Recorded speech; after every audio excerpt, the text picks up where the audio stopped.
हैदराबादमध्ये तमिळ अभिनेता आर्या आणि चित्रपट निर्मात्यांविरुद्ध सुमारे 1.80 कोटी रुपयांची फसवणूक आणि धमक्या दिल्याप्रकरणी गुन्हा दाखल करण्यात आला आहे। त्यानंतर पोलिसांनी तपास सुरू केला आहे।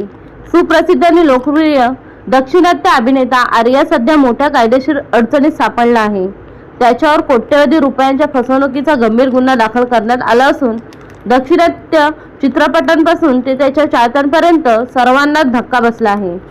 एका चित्रपटाच्या चित्रीकरणादरम्यान खरेदी केलेल्या महागड्या उपकरणाच्या थकीत पेमेंटमधून हा संपूर्ण वाद निर्माण झाला आहे। तक्रार मिळाल्यानंतर पोलिसांनी प्राथमिक तपास सुरू केला आहे।